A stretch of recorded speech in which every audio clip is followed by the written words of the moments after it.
until showtime. Hey, hello, everybody. Welcome into a Monday edition of the Computer America Show. Hopefully all of you had a wonderful weekend. It's our little pre-show that we do here behind the scenes. We'll be starting in about 45 seconds. In the second hour, we'll be doing computer and technology news. That's brought to you by Slimware Utilities. They are the official optimization software of Computer America. And in the first hour, we're going to be talking to a company called Beüler. And, you know, you always think of Ferris Bueller, but no, Beüler, they make some incredible devices. We're going to be talking about including a flashlight that has a DVR built into it. What? Yeah, that's just the start. Alan Arzumanian is going to be joining us here as we begin 2 hours of the Computer America Show. So sit back, relax, and enjoy the program. What he said. Yeah. Your show will go live in 5 seconds. 4, 3, 2, 1.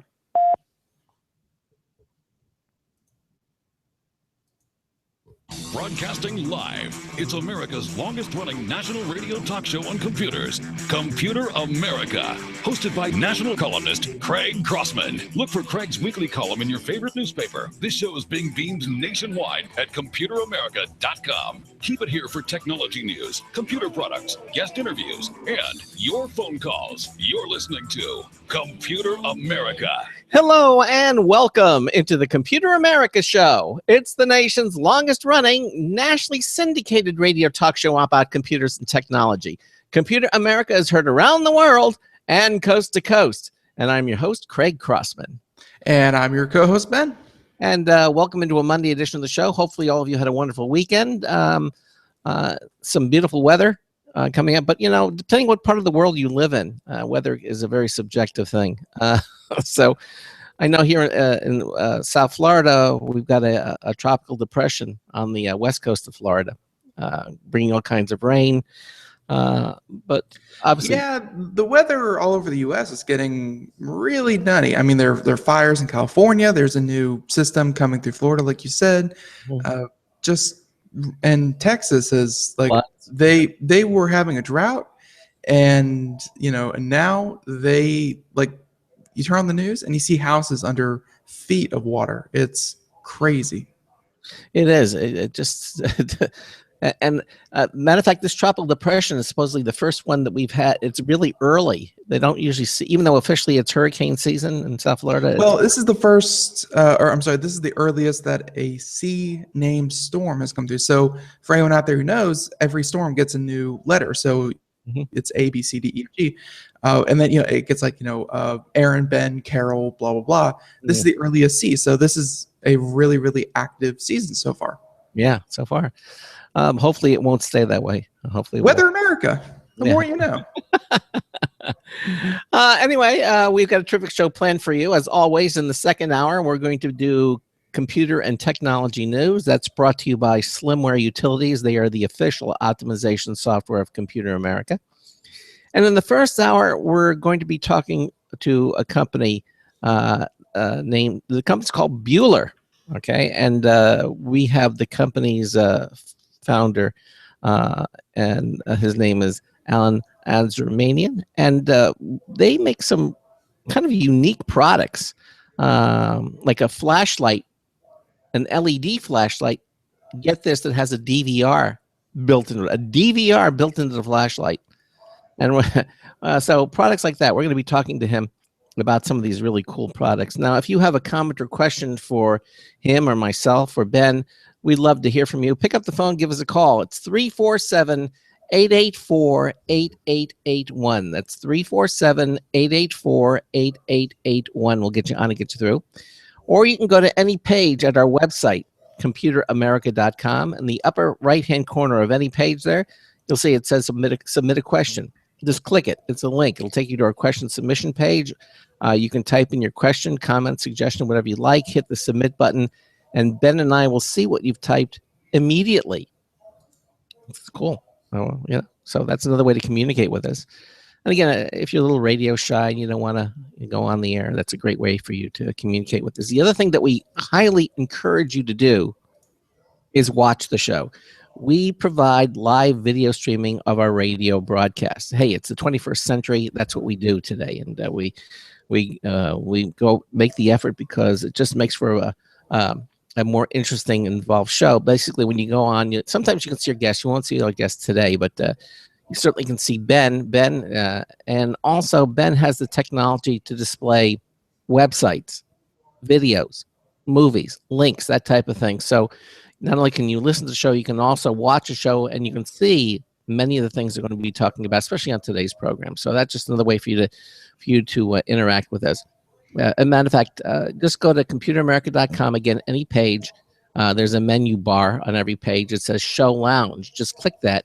You'll be instantly teleported to our live video streaming page. You'll join the show already in progress, and you'll be able to see everything that we're talking about. It's really cool, and we invite you, our listeners, to do that. So that's pretty much it. Didn't see any movies this weekend, Ben. It was a slow movie weekend. There are some other ones coming up, but I haven't. I think what did get released? I mean, I know that there was some new stuff on Netflix, but opening this last week was I actually had a group of friends. I was unfortunately unable to make it, but they saw the new Teenage Mutant Ninja Turtle movie. Yeah. So a group of mid-20 somethings went there to see it, and they thoroughly enjoyed it. So to each their own. But if you want that hit of nostalgia from the 90s, then the sequel proves to be pretty good. I thought they wanted to just go see Megan Fox. No. They're actually fans of the whole franchise of Teenage Mutant Ninja Turtles. Yeah, she's pretty hot, though. Yeah. Okay. All right. Well, anything else you want to mention to our listeners before we begin our show?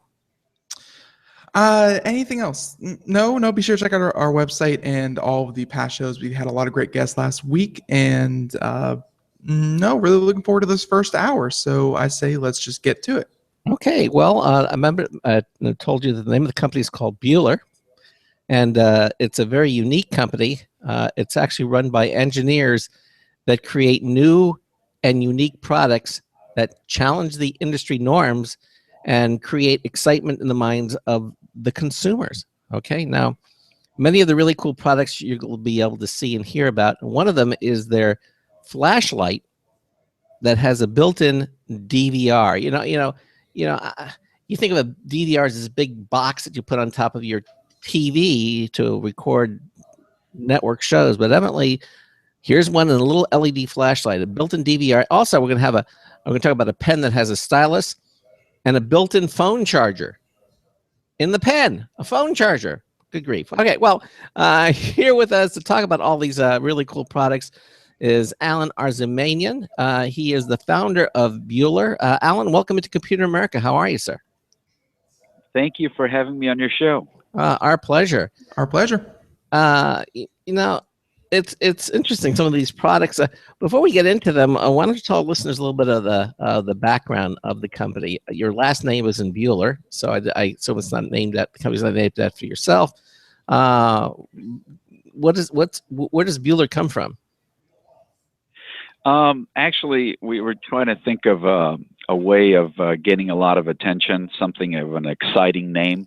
And we always thought of that movie, the Ferris Bueller. Ferris Bueller. It's kind of an action type of thing, right? People taking cars and driving them to places they shouldn't be. Yeah. I actually love that movie. I really, it was with a young, the actor, I'm blocking his name, but I'll think of it momentarily. But I thought it was a very cool movie. I asked Ben, has he ever seen it? I don't know if you ever saw Ferris Bueller's Day Off, but only like 3 or 4 times. So okay. Barely, I guess, assuming, or barely by the standards of people who've seen it countless times. Yeah, but I mean, there's the movie, driving Ferraris off of your father's Ferraris off of a mountainside. I mean, it was very, very clever. So you figured you would borrow from that name and name the company after him. Well, yeah, exactly. And now the only problem we found was actually there's so many ways to spell the name Beüler, with an H without the H, the E, the U without the E. So we tried to find what was something that was easy to spell, but yet we could get the website name and register it federally. So we could have the protection of Federal Registry and have a website that matches. And we found the spelling of Beuler met all that criteria, and boom, here we are. Yeah, and you have I think there's an umlaut over the U too, the little two dots, which gives it like a foreign feel to it. Yeah. We have one of the people here is German, and he thought that would be a cool way to make the name stand out, and we all agreed, and there you go. And thus the company was born. How long has the company been around? When did you found the company? Well, this is actually a new venture of our main company.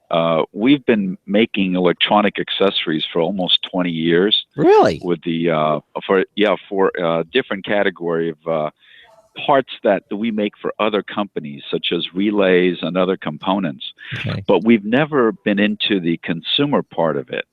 And we always had these crazy ideas of things we could do, but we never had a channel to sell it through or get the attention or publicity. So we finally decided, that's enough. Why don't we just go ahead and do it?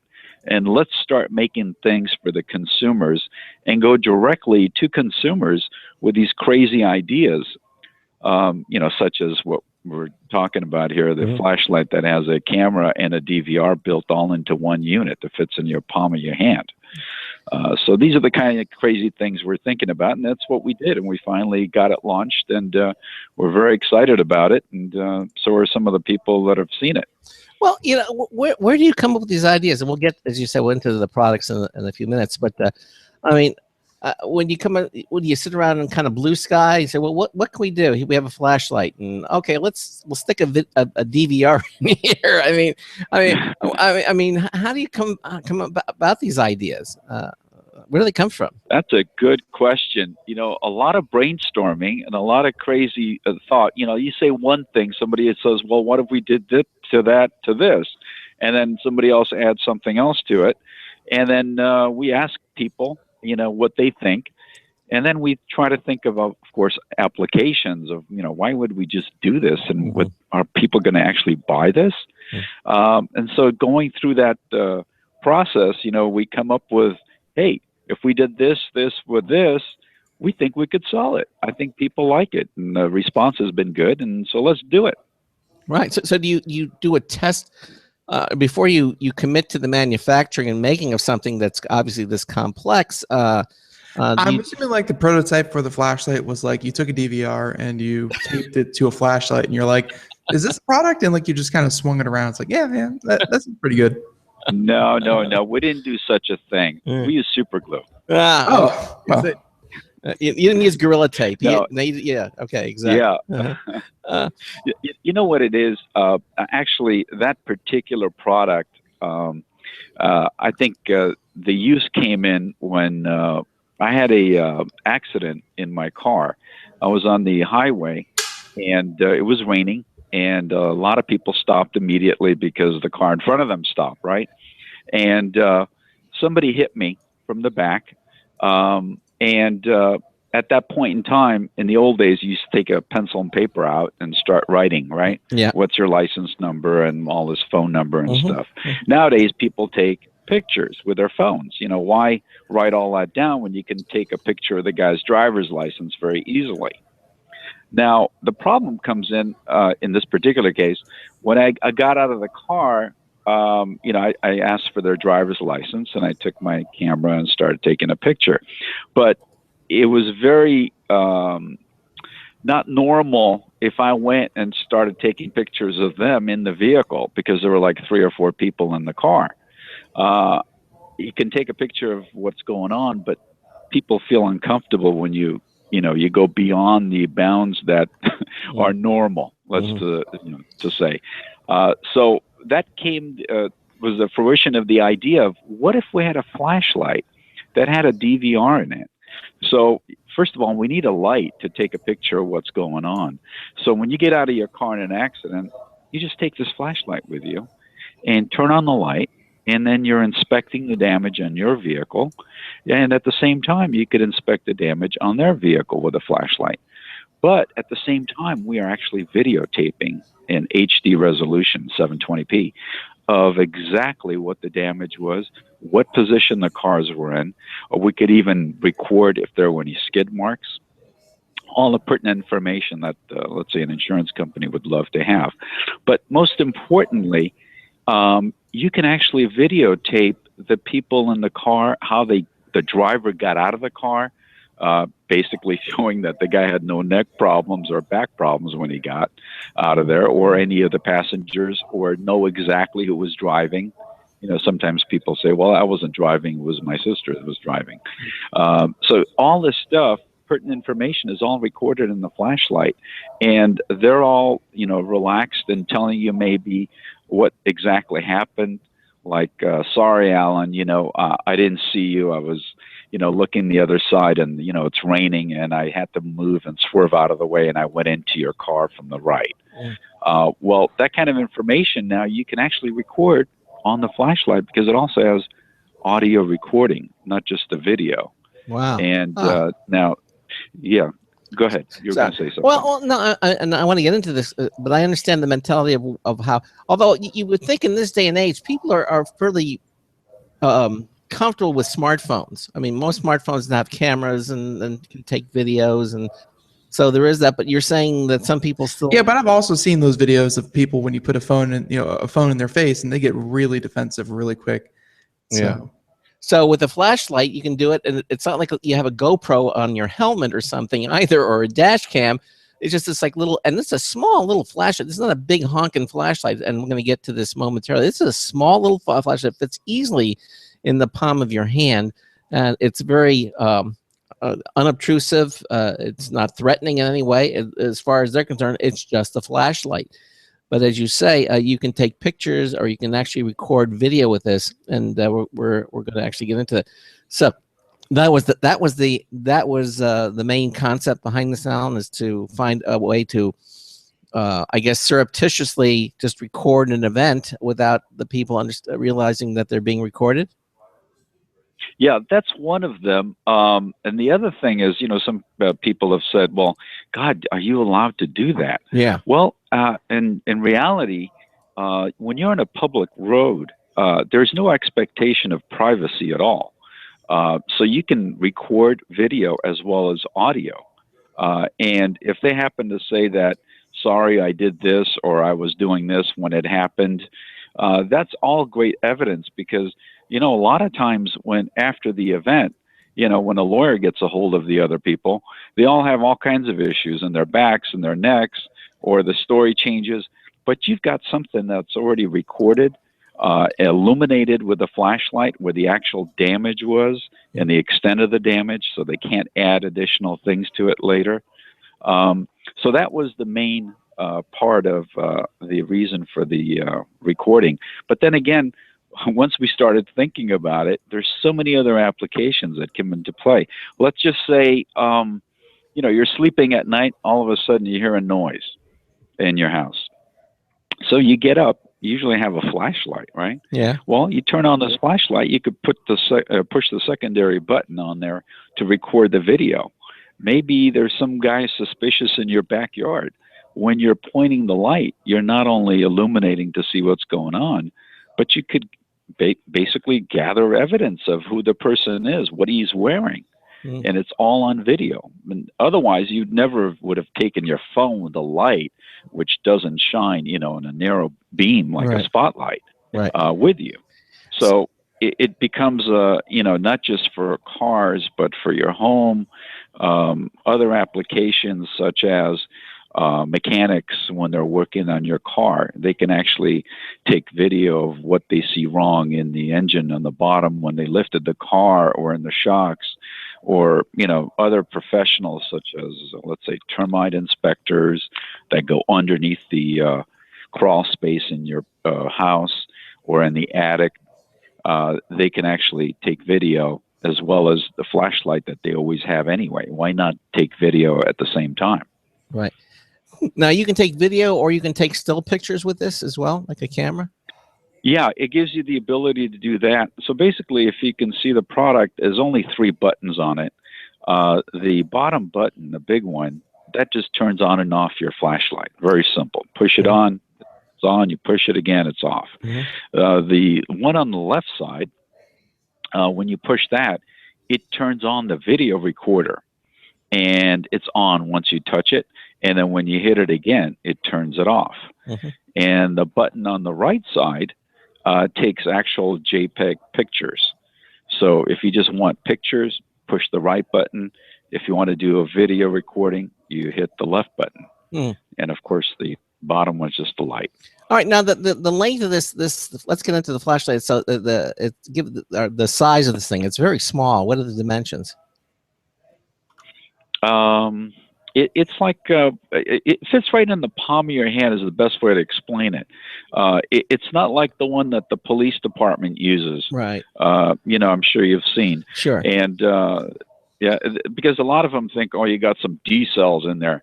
Well, there are no replaceable batteries in here. It's a rechargeable lithium ion, and what you do is it has a USB to micro USB adapter included in the kit. So you just plug it into any computer outlet or any USB charger, and plug it in, and it charges by itself. A lot of cars today. A lot of cars today have USB chargers built as part of their features. Options. You have them built in. We're seeing more and more USB sockets available. So you could leave this in your car, and you could leave it fully charged as part of the. You leave it in your glove compartment as you would a standard, because it's about 4. It looks to me like about 4 inches long. I would say about 4 inches. 4 or 5 inches. Yeah, it's about 4 inches. Yeah, with 3 buttons and 2 LEDs. We have 2 LEDs to give it a little bit more of an area, so you have less of a shadow. And it puts out a pretty good bright light. A lot of people are just surprised at the light this little flashlight gives out. It's actually rated at 180 lumens. Which is quite a bit of light if you have people that are into flashlights and they start comparing them. Okay, so now and it weighs. I actually have one here, and it weighs about. You have one in your hand, and we've been going off the website this whole time. It had what is up with that, Craig? Yes. It's very easy, it's very non-intimidating. People see it; it looks like a flashlight, and so people are not going to. Like Alan was saying, it's not the not the mag light, the Billy Club-esque light that you see police carry. It's but it looks like a miniature version of it. LED flashlight, Yeah, but it looks like a little tiny version of it. It's certainly non-threatening, but it's like a miniature version of a mag light. It looks like a mag light, but it's a very small version of that. So basically, it's straightforward. Now, how much video, how much memory is in here? How many pictures can you take with this, Alan? Okay. Now it is recording HD, which means it's 720p. Okay. And now it does take a micro SD card, and you can go up to maximum 32 gigabyte of a micro SD memory, which is a lot of space for recording. Now you can record with a 32 gigabyte up to 10 hours of HD video. So if you had that's a lot of time, 10 hours. And also the flashlight, of course, consumes quite a bit of power because it's very bright.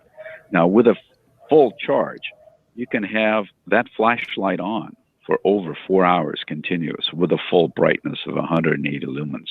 Not bad. So pretty good long time. Yeah. You know what would seem to me is that you have to, I don't know, not necessarily practice, but you when you have this, you don't want to say and hold up the flashlight, as though it's a microphone or something. You have to just use it as you hold it as you would a normal flashlight, and that's, excuse me, what did you say? And you hold the flashlight up to him again. That might not work. So you have to. I would think you have to have the right mindset. You have to just. What is the field of view of this thing? I mean, is it just the center beam? Because I could see how, shining this thing at someone's face and get a little obtrusive. Like, let's say you shine it at someone chest level. Are you going to get their face in that, standing a couple feet away? Are you going to get their face in that too? Oh yeah, you will.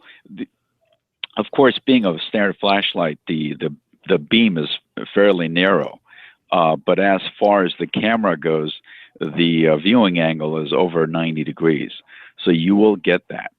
And also, don't forget, now, we didn't want this to be so obvious to put a big lens in the front. Right. So we're actually using a pinhole camera, where it's a miniature hole on the top of the front of the flashlight, where it actually takes the video. And there is another small miniature hole in the glass itself, and behind that is the microphone. And of course, microphone, as you know, is omnidirectional, so you can record audio from if you're behind it or in front of it. So between the two, the audio and the video, you can put together a real good picture of what happened, what transpired.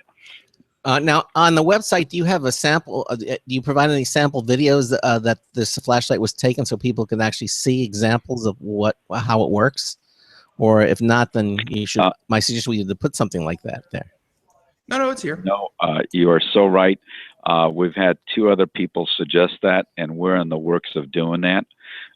Yes, we will definitely do that, because that's something a lot of people have asked us to do. Sure. We did put a little clip, though. It's only a minute long for your viewers or listeners. If they go to Beüler.com, Beuler.com, there's a little video you can click on, and it kind of shows you what part of the front of the flashlight, what pinhole lens is which one, and what the microphone is, and all that other pertinent information. You probably should practice with it. I would say when you get it out of the box, you should, take it out and. Well, I'm sure when you first get it, everyone's going to take it in and be like, "Oh, I wonder what is up in the attic," and take it up there. This thing, it's not just for, hey, when you hit someone with a car, do this. It like you said, it probably has a variety of cases that people are going to say, "Oh, yeah, I can finally do X, Y, and Z." Yeah, exactly. I can finally catalog my shed. Yeah. Now. Oh, guys, I got to tell you one other aspect that came up recently. We had a guy who's a bouncer, okay, at a bar or nightclub. I don't know what it is. Okay. But he cards people before they get in, right? And I'm sure you've seen this scene over and over in many other places. So they usually have a flashlight. They look at your ID, then they look at you, and they say, okay, that's you. You can go in, right? Well, what he did was he got one of our flashlights, and what he does is he takes a picture of their ID as if he's looking at the ID, because he needs a flashlight. He takes a picture of it, and then he takes a picture of the guy's actual face, if necessary, but usually it's the same face that's on their driver's license.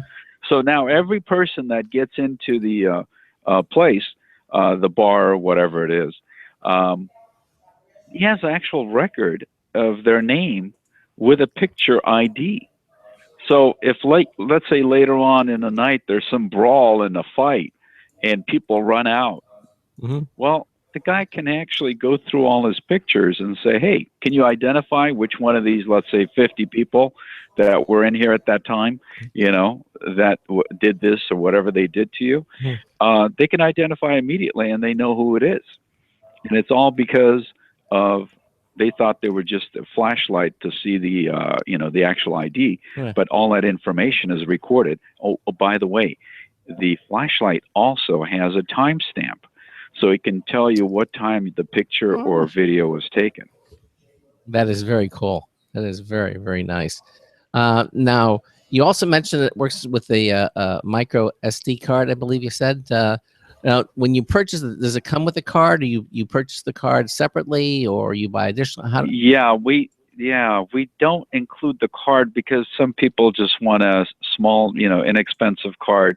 Some want to get the biggest card they can get. So we've decided to not put the card in. But the maximum you could do is 32 gigabyte. Okay. Because they have different size cards. So when you out of the box, you can't use it for a DVR. You have to pick up an SD card for the flashlight.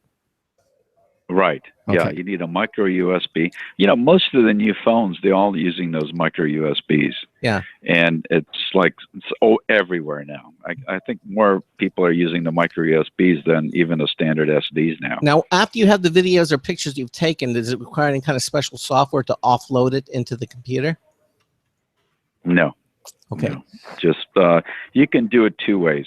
You could one, just actually eject the micro SD card and then with an adapter plug it into your laptop or whatever computer, play directly that way. Or you can plug in the micro USB cable to USB and then be able to see it on your computer directly without taking the micro SD out. Okay. So two ways of being able to view it. Okay. All right. Listen, Alan, we've got lots more to talk about in products, but we're at the bottom of the hour. We find ourselves at the bottom of the hour, so we're going to take a little break, okay? And then we'll continue on, including talking about a pen that has a stylus, but also can recharge anything, really. It's a rechargeable battery in it, too. We'll be talking about that. And also, we're talking about an electronic sun visor that does some really cool things, too. But we'll be right back. You're listening to the Computer America Show. We've got a brand new News Tips Bulletin review from Marty Winston. That's all coming up as we continue on with Beüler. Stay with us. We'll be right back. Sometimes disaster strikes. Data can be lost due to many different reasons. Accidental reformatting, power spikes, virus attacks. Zero Assumption Recovery provides a suite of highly effective and thorough data recovery software for Windows operating systems.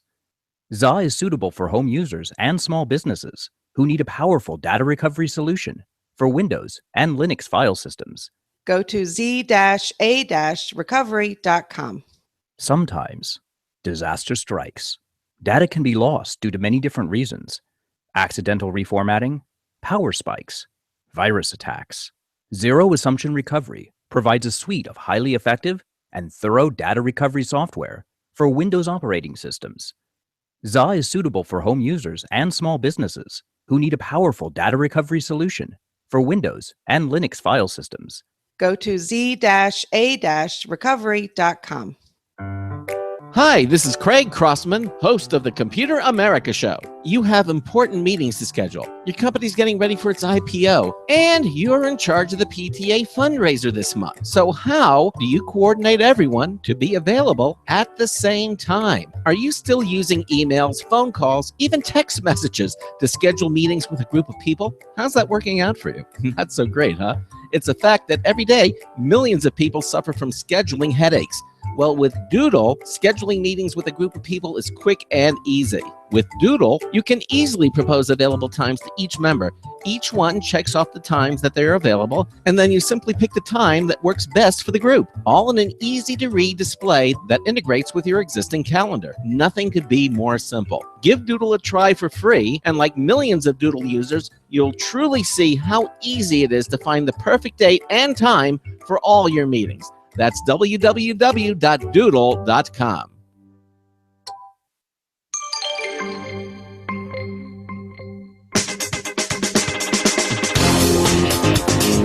Oh, heck, he was so fat, I bet it took him 2 trips to go through a revolving door. I'm Marty Winston with a News Tips Bulletin review of the Klein Tools low-voltage fish rod set. Now think about the patch bays and racks you've had of wire with places so skinny arms and hands just can't get through. The Klein Tools polymer fish rod set has 4 rods, different types: round rigid, round semi-rigid, flat semi-rigid, and round glow-in-the-dark. Each is 14 inches long with one end threaded male, the other a mating female. It also has 5 glow-in-the-dark ends: mini eyelet, domed eyelet, bullet, hook, and claw, different ways to grab wires. Bottom line, when the wire you have to place is in way too skinny a space, a Klein Tools polymer fish rod set can make running that wiring a lot less tiring.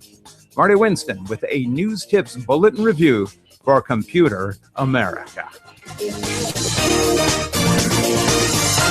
And welcome back to the Computer America Show. 33 minutes past the hour, and we are here with Mr. Alan Arzumania. Not the easiest name, but we got it.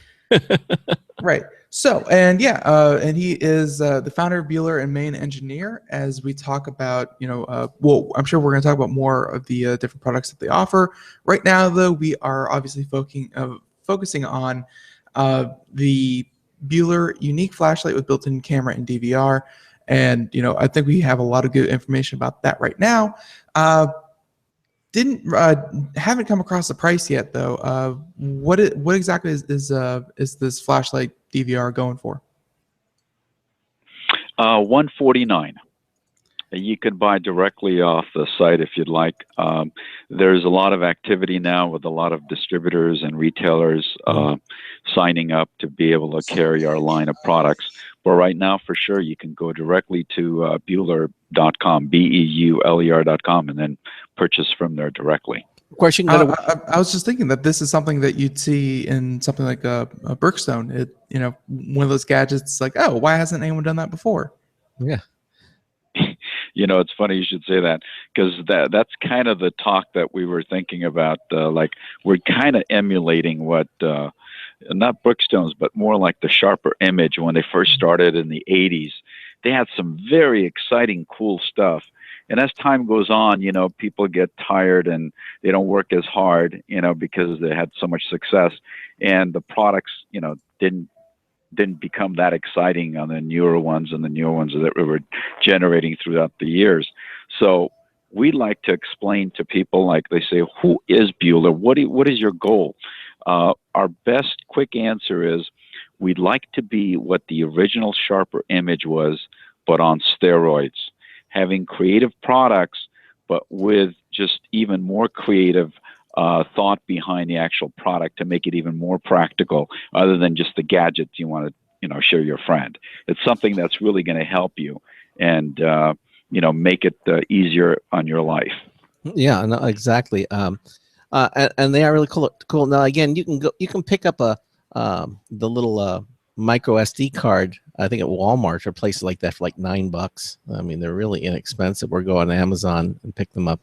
They're very inexpensive. Yeah, I think micro USBs and the USD cards are sort of, the USBs of today, where you usually have one laying in your desk somewhere from another, item or project.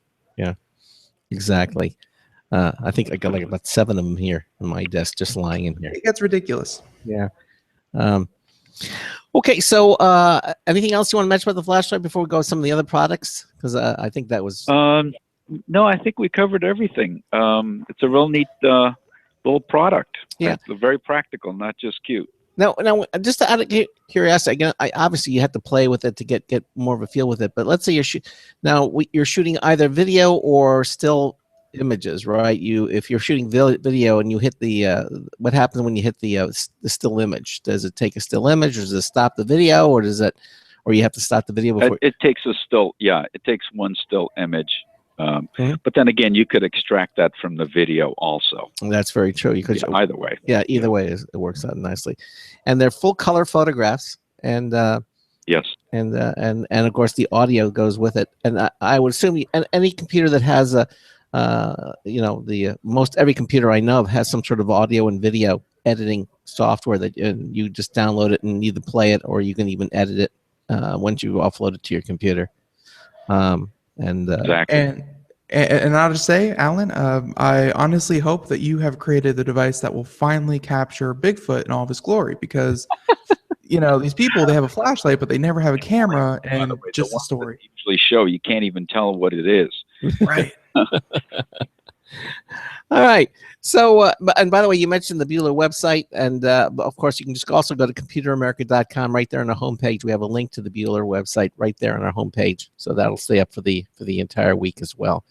So let's talk a little bit about the next item, the Beüler pen. This is kind of crazy idea. It's got the pen, it's got a stylus, and then you have a battery in here for recharging your devices, smartphones. Why did you come up with this? What was the thought behind it? Well, I'll give you the original thought. Since we're now going into consumers, right, we're thinking, okay, what does a consumer have? What is the biggest thing any consumer has for sure? And that is a cell phone. Yeah. Okay. So now, okay, let's come up with something for cell phones. Well, everybody's got a case for it. They got different colors. They got all these other weird batteries, the big brick things you take and you recharge to charge. And we're thinking, we got to come up with something clever to catch attention because of all this other noise with all these other products out there. So we came up with the idea, why don't we put the battery inside a pen? And while we're doing that, let's make sure it's not just a pen, it's also a stylus, because nowadays people are using stylus more than even a pen because they're using their smartphones to take notes and, do all kinds of navigation, all kinds of stuff they're doing there. So we said, okay, let's put the pen, the stylus, and a battery all inside a pen. Well, we have obviously limitations on space to get all this stuff done. Then we thought of, well, wait a minute, if we're going to charge the phone, what kind of phone are we going to charge? Because most of them are micro USB, and then of course you've got Apple with their system with the 8-pin. So we had to accommodate both of them because we can't just have two separate models for each one. That'd be a nightmare for retailers to carry, right? Yeah. And what if you bought one, you had a, let's say, a smartphone from Samsung, and then your next phone becomes an Apple. Now that pen is useless for your new phone. So we said, okay, we got to have this thing where it can charge both the Androids and the iPhones. We got to have the pen. We got to have the stylus. And now the last thing is we must have a battery, the biggest we can possibly put in this thing to give us the maximum amount of talk time. So going through all the iterations of space and moving things around, we were now able to put a 600 milliamp hour battery inside the pen. So what that means for most people is, bottom line, if your phone is dead, and battery is fully charged, you just plug it directly into your phone and it will give you up to 2 hours of talk time, which is plenty of time to get you out of a jam. Imagine you're at the airport and you need to call somebody to pick you up and your phone dies. Yeah. Or I'm sure everybody can relate to having a battery die in them. So, and that's how we came up with the product. Yeah. It's interesting because you look at it, I'm looking at a picture of it here. You have the top of the pen and you pull the cap off and there's a USB to charge the internal battery. So that's how, because the battery needs to be recharged. So you charge the battery with that when you get back to wherever it is. And then on the opposite side of that, the barrel there, I guess you pull the Craig, pen. you're not brushed up on your pen terminology? The barrel of the pen. You have a couple of things there. It looks to me like you have a micro USB and then an 8-pin adapter. Tell us what's there. Is that like a lightning connector? What is that? Yeah, it's an adapter to convert the micro USB to lightning, so you can plug directly into your phone. Now, here's an interesting thing, because most people, when they buy those little small cigar-shaped batteries, yes, they always have to have a cable with them.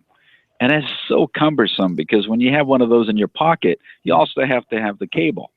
So if you notice, we have the male connector right inside the pen. So you don't need any cable whatsoever. All you need is the pen, and that will get you out of a jam because all you do is unscrew it and then plug it directly into your phone, either the iPhone or any Android or Samsung. So we not only made it small and give it all these other functions, but we made it so you never have to carry a cable with you. Because that's a lot of people's problem was they would have the battery and they forgot the cable or they can't find the cable. Right. So what good is your extra battery if you have no cable? And then the tip of the pen, is that a stylus? Is that the nub for the stylus, or is that the ballpoint pen, or is it both? How does that work? Okay, if you're looking on the picture, the left side will be the stylus. What happens in the stylus at the bottom, there's a very small hole. And if you twist the pen, clockwise, the actual ink part of it, the pen tip, will come out through the stylus. So now you're using it as a pen. And when you turn it counterclockwise, the pen disappears, Now you're using the pen as a stylus. So you can use it for both. So no matter where you are, you can write with it.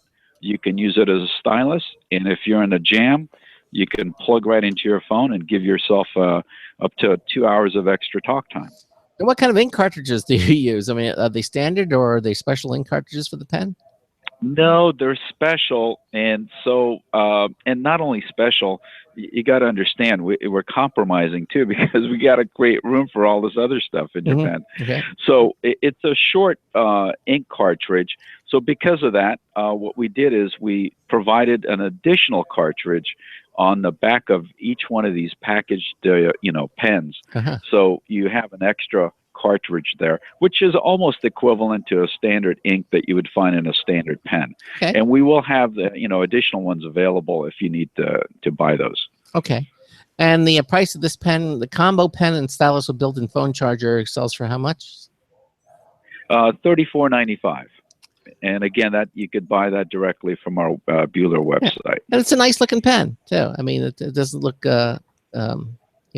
cheap. The mods really give it a flair. Yeah, it looks very, very nice. Yeah, it's another product that we thought, like the people would appreciate to have, and some people, they like gimmicky things, but when you think about it, this has got both. It's kind of gimmicky, but it's very practical at the same time. Yeah, no, it does. It looks very, very nice. Okay, so then this next product that you have, you're calling it the most ergonomic laptop and iPad stand.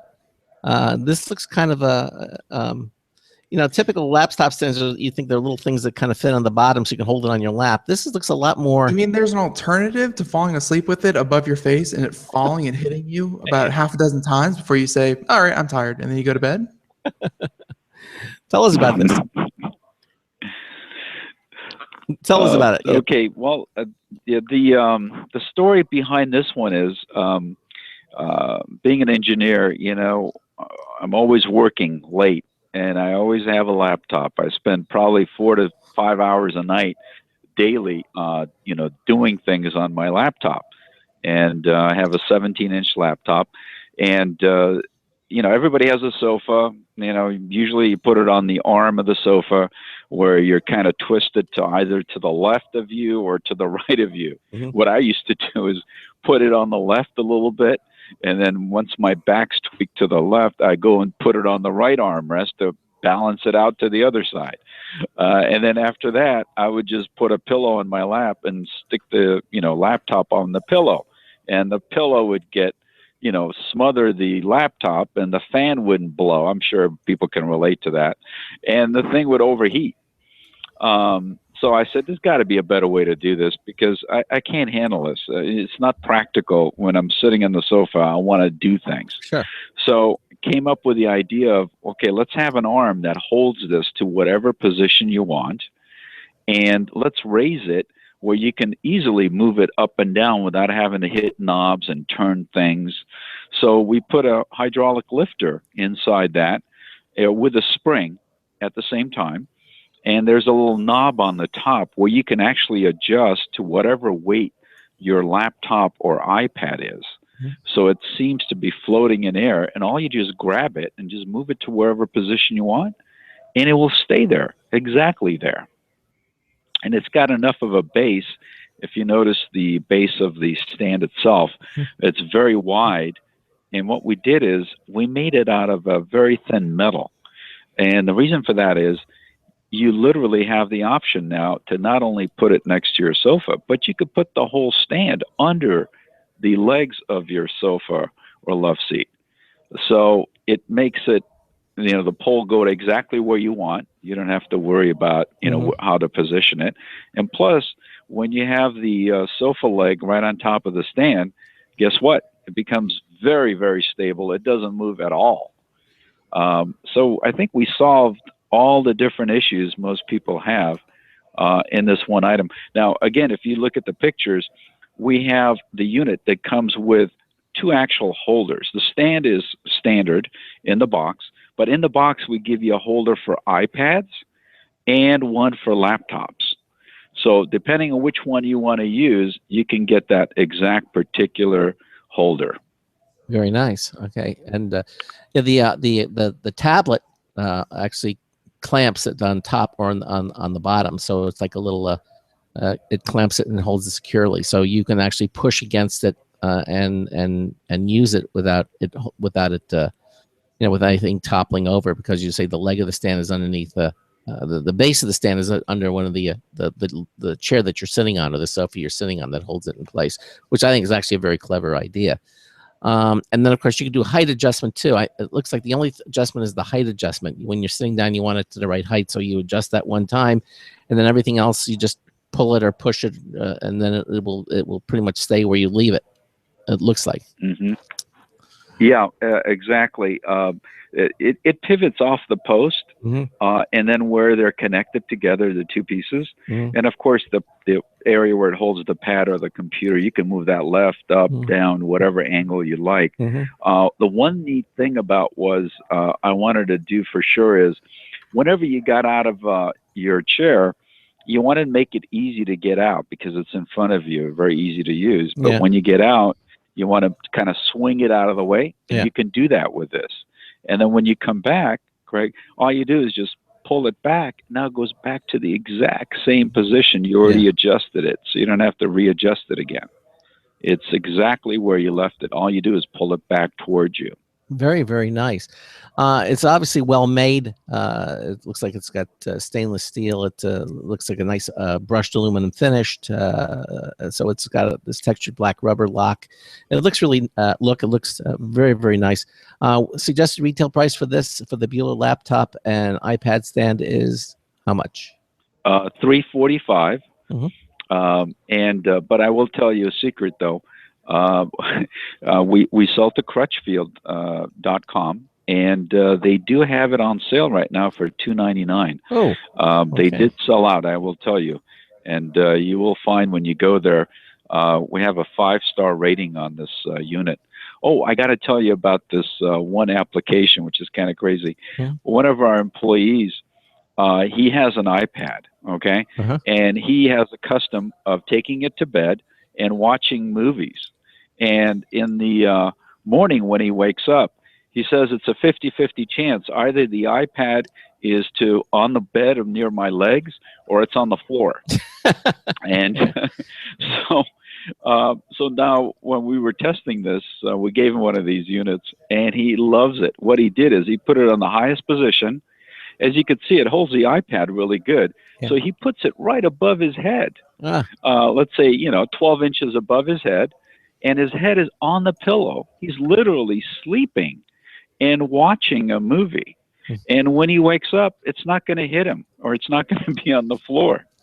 And so it's really there's so many little cool applications we're getting people telling us how they're loving it because they used it for such and such situation where they had no solution before. Right. So that's what you're doing. You're finding applications where there's a need, no solution, and you come up with a practical solution for that. And it seems that you're being quite successful. We're almost out of time, Alan. Let's talk a little bit about this. The first auto dimming sun visor for techie car enthusiasts. Oh, yeah, that's a real winner there. Let me give you a quick scenario. I know we're short on time. Let's say you're driving in a car, and there's a bunch of the sun, let's say it's at 5 o'clock or 4 o'clock, so it's really low. And there's a bunch of trees in the street. When you're driving, what happens is the sunlight comes between the trees, and then it's blocked by the trees, and then flashes you again in your eye. And what happens is your retina keeps contracting, expanding, and it can't do it so quickly. So what happens is you get this temporary blindness, right? I'm sure you've had that happen when somebody puts a flashlight in your eye and you go, oh my God, I can't see for a couple of seconds. Well, what we did is we made a visor that clips onto any existing visor, which means this will work in any car, period. Second thing is, if you notice on the left side, we have a photo sensor. That detects the level of sunlight that is hitting the visor, which is you behind it. So, and it immediately adjusts the crystals in the glass in the visor to adjust to a certain level of dimness. So when you're going and driving through a bunch of trees or through buildings and the lights flashing because of the sun going through the tree or not, this will immediately react and turn the crystals to dim it and then undim it, dim it very quickly in a matter of milliseconds. So you don't have to go and put the visor down and then put it back up again, put it down, or swing left, right, and I'm sure everybody can relate to that. So this does all those things for you automatically. And by the way, no batteries, because we're using the power of the solar cell when it sees the sunlight to actually control the position of the crystals. So basically, the transparent portion of this visor, there are LCD crystals in there, and then it will actually adjust the tint of the of what. So it basically lets most of the light pass through or darken, which I think is, and the fact that it's doing it without batteries, that's really slick too. So the last thing you want to worry about is putting more batteries in devices. So. Although I guess, and if your viewers want, listeners want to see an actual demonstration, just go to the site and click on next to it. It says "click here to see video." Yeah, we've got like a 10-second, video of showing you the visor in the sun. Yeah, we're putting a hand over it. And you can see how it dims automatically and then undims. Yeah, Ben has, if you're watching our live video of the screen, Ben is actually, look at it, it was totally dark. You couldn't see through it. And then it just does it automatically. That is so slick. That's the kind of technology that I'm surprised aren't in, higher end cars, just, kind of as a base package. That's really, really neat. It is. You know what? Let me tell you a secret, guys. As soon as we launched this product, we had orders out of Michigan. Okay, and there were some other company names, but I'm sure it was some of the majors that are always looking for new technology to add to vehicles, and I'm sure those units went to their R&D teams to figure out what the hell is this. Let me see how we can figure this into our systems and to our future cars. Hopefully, you have a patent on it or something. No, we can't. We can't patent these things. It's like we're taking known technology but applying it in a more practical way. Well, Well, I'm glad that again that I have a battery, because that means I won't need. I won't another cord hanging down from your rearview mirror, right? And I wouldn't need that combo pen and stylus with built-in charger to charge the visor, because they work together. Good point. Wouldn't need that. You got it. Exactly. Well, Alan, listen, again, I want to thank you for being here with us on Computer America and letting our listeners know about some of these these are very unique products, and you can check them out for yourself or head over to computeramerica.com. We have a link to the Beüler website. Or you can go to BEULER.com if you want to and check them out for yourself. Again, Alan, thank you so much for being with us here on Computer America. Thank you for having me. And just a quick note to your listeners, we're going to be introducing products every 2 to 3 weeks. So I invite people to come in and see our, the latest hot item. Well, one of the items coming up is a phone about the size of your thumb. Okay. Whoa! That's one of the newer things coming out. Well, then as you need to let us know about these products, and we'll have you back on to talk about them as you release them. So the next thing coming from Beüler is going to be a phone that's the size of your thumb. Complete phone. Okay. Wow. Okay. Well, we'll look forward to that. Alan, thanks again for being here with us on Computer America. Great. Thank you for having me on your show. Oh, absolutely. You take care. Have a good day. Bye-bye. Bye-bye. All right, there he goes. Okay, again, Alan Arzamanian, founder of Beüler, and you can check it out at our website at computeramerica.com. And so we're going to have computer and technology news. What are some of the stories that we're going to be looking at, Ben?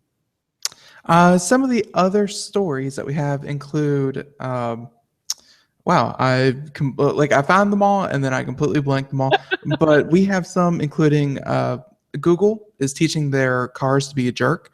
So in the next phase of research for Google in their self-driving cars is how to teach the cars to use the lights, how to use the horn, and how to be more aggressive in its driving. So Really? it's not so defensive, and and really knowing it has the right of way and taking the right of way is actually much safer for everyone if it knows how to do these things.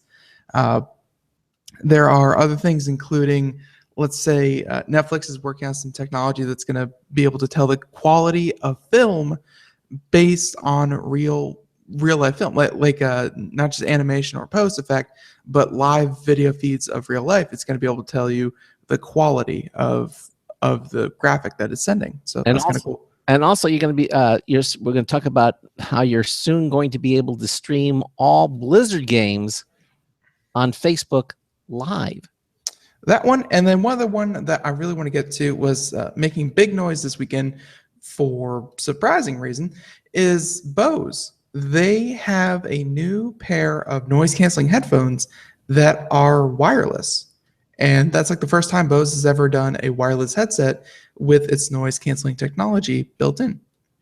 So in other words, when I put those headphones on, I will not be able to hear anything. It's going to... Just to give everyone a hint, Bose owns almost all the patents on noise canceling. So they have the best stuff.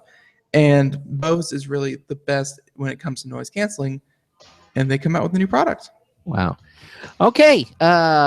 We're going to continue on. We're going to take a momentary break, and then we'll continue on. You're listening to the Computer America Show, 347-884-8881. Ben and I are going to come back and do computer and technology news brought to you by Slimware Utilities. 347-884-8881 is our phone number. We'll keep those lines open as well. We're going to be right back in just a few moments. You're listening to Computer America. Broadcasting live. It's the only national radio talk show on computers to air every weeknight. Computer America.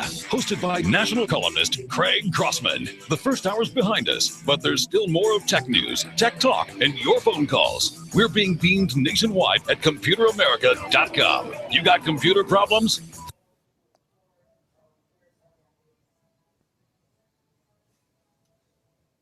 Computers run the world, and we run computers.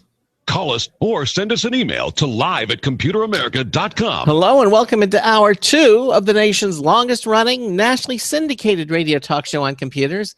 This is the Computer America Show, and I'm your host, Craig Crossman.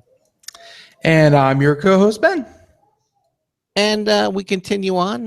Ben and I are doing, we're in our second hour. Again, thanks to Alan Arzamanian, who was here with us in the first hour, talking about Beüler and all the terrific products that they make. That the car visor, I thought was really cool. Yeah, I'll be honest. When I saw the price tag of over $100, like $150, I was like, for a car visor dimmer, that's a little excessive. Mm-hmm. But then when you see the technology in action, you're like, that should come stock with every car visor in the world, because that is so much better than having the sun beam into your eyes the entire time. That it was really, really cool. And because obviously most every car visor I've ever seen, it has that little kind of thumb knob thing where you kind of flick it and it changes the angle, but this is so quick. Yeah, in other words, you're not normally looking through the sun visor. It's a solid piece of cloth or whatever it is, or whatever it's made out of. You can't see it. It's not transparent. The one exception, I saw one car that had we've got a car back in the 60s that actually had a transparent visor. It was acted as a sunscreen, but of course it wouldn't brighten and darken. It was the only car I'd ever seen like that. It was kind of unique. But most car visors are all solid material. This, of course, is translucent. You could leave it down and still see right through it. And then, of course, it will lighten and darken depending upon how much sun is hitting it. And I think it's just a very cool piece of technology. And it works, he says, with any car. You can literally hook this up to any car. I would think it would be safer as well, because then, if you are driving directly into oncoming sunlight, then, you don't have to worry about potentially not seeing something. Yeah, exactly. All right. So I think, again, we're here in the second hour of the show. We got a lot of computer and technology news stories to do. Anything else you want to mention before we get started on our first news stories for the week? Anything else? No, we have a lot of very interesting news stories, and I can't. And one thing I did want to mention was this weekend, the Warcraft movie. They have not paid me for my testimonials yet, but I just want to say that it's coming out this weekend, and the reviews are awful. So Really? They're awful? don't let that stop you. I know it's not going to stop me, but yeah, They were awful? Jeez. yeah. This is obviously a Warcraft movie made by a Warcraft fan for Warcraft fans, which is kind of what you want. And a lot of movie reviewers, I guess there's not a lot of overlap in the two universes, the Warcraft computer gamers and the movie reviewers. So they go in and they're like, I don't know any of these events. I don't know any of these, this and that. And as a person going in cold, they said that it feels like you should have already known a lot of information that they're talking about, which again, if you play the games, you're probably privy to. But going in cold, they found it a bit confusing. Yeah, I can understand. But, it's no different than Lord of the Rings trilogy. I mean, if you hadn't read Tolkien's story, you'd still, you could still. I will say for Lord of the Rings, it stood on its own. I never read the books, and I didn't know any of the history. And don't get me wrong, if you are a fan of the books, there's a lot more to the story that you could learn about if you want to. But on its own, the movies definitely stand up well. So you think that people who haven't played Warcraft before may find it confusing? Probably. Okay. Probably. And as much as I like the franchise, as much as I want the movie to be a success, and outside the U.S., it already is. I mean, it just beat China's pre-sale record for movies. It was previously held by Age of Ultron. Mm-hmm. They just sold $150 million in pre-sale tickets. Wow. So, I mean, abroad is doing actually very, very well. But the reviews going in, if you put any stock into reviews, they do not paint a rosy picture. But don't let that scare you off. Mm-hmm. I wonder if are the movies subtitled for foreign language, or do they actually record them, or they'd make them? No, they're probably voiced in many, many different languages. Yeah. If you ever stop and see the at the end of the credits when the film is over, you'll see they'll show you the Italian version, the French version, and you can see different actors portraying the different voices. So I think it's becoming, especially with big pictures like that, people are actually, they're not just doing they're not dubbing, they're not doing subtitling. They're actually dubbing them, or they're actually doing them with other actors, which makes sense. I guess the mouths won't physically coincide with what it is that they're speaking if you're doing a French version of that, or a right. Different. Okay, well, that said, let's do some computer news. Today's computer and technology news is brought to you by Slimware Utilities, the official optimization software of Computer America. You can visit them at slimwareutilities.com to clean, speed up, and optimize your Windows system. Check them out, slimwareutilities.com. You'll be very happy that you did. It's going to make your Windows experience a lot more easy and simple and satisfactory. You'll be very glad that you did. You'll thank us for it. slimwareutilities.com. All right. So let us kick off the story with not technically a story, but, it is. Craig, I didn't include it for you, but for anyone out there watching the video portion, you're going to be able to follow along very, very easily. And, this is indeed. Oh, whoops. There we go. All right. So this is a story from a website called eTechnics. Never really done a story from them, but it was so juicy I couldn't avoid it. Well, I heard about this yesterday, and I guess it happened a couple days ago, but PayPal is refusing to refund a Twitch troll that donated $50,000. So for anyone out there who does not watch Twitch or is not an avid, in the streaming community, sometimes these people, they will donate large sums of money through PayPal and seemingly to get a reaction out of the streamer. So, imagine someone sitting there playing video games, and then all of a sudden they get a donation for $15,000. Wow, that's going to be quite a moment for them, and they're going to freak out.